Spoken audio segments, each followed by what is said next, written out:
बच्चों, आगे की व्याख्या को हम देखेंगे महत्वपूर्ण वाली।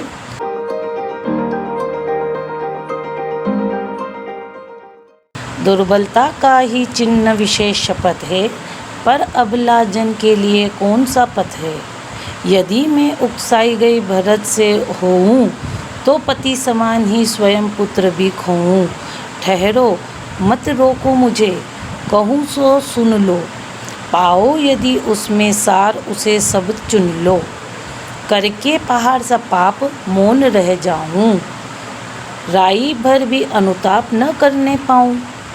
थी संचक्र शशि निशा औस टपकाती, रोती थी नीरव सभा हृदय थपकाती। उल्का सी रानी दिशा दीप्त करती थी, सब में भय विस्मय और खेद करती थी। देखो बेटा, अब शब्दार्थ देखेंगे। शपथ का अर्थ है सौगंध। अबलाजन यानी कि नारियाँ, उकसाना मीन्स बहकाना, पहाड़ सा पाप यानी घोर अपराध, राई भर बहुत थोड़ा, अनुताप पश्चाताप, शशि निशा चांदनी रात, नीरव शांत, उल्का टूटकर, दीप्त प्रकाशित, विस्मय आश्चर्य, खेद दुख। संदर्भ बेटा पहली वाली व्याख्या में जो हमने बताया था वही लिखना है। अब हम देखेंगे प्रसंग। प्रस्तुत पंक्तियों के माध्यम से कवि ने कैकई के पश्चाताप के अपूर्व ढंग से अभिव्यंजित किया है। यानी कैकई बहुत पश्चाताप करती है और राम से विनती करती है।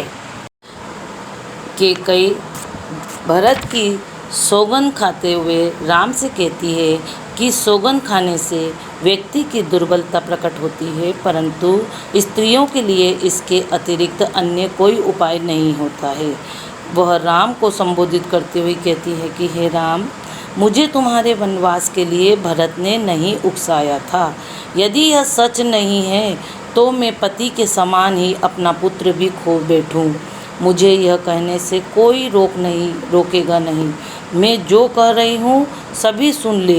यदि मेरे कथनों में कोई यथार्थ बात हो तो उसे ग्रहण कर ले।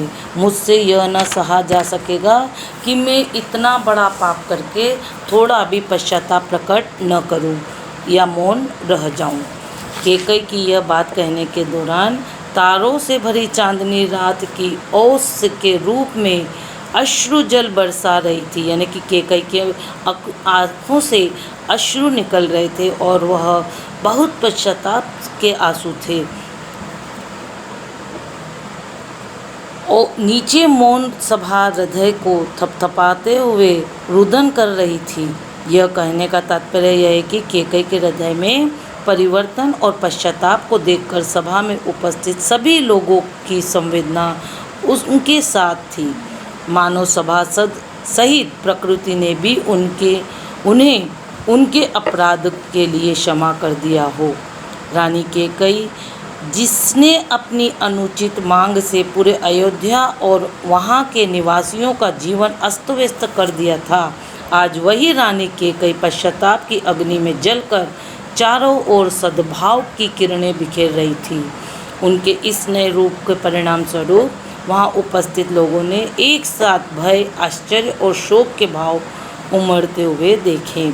यहाँ पे फिर से हम बेटा देखो काव्य सौंदर्य लिखना है।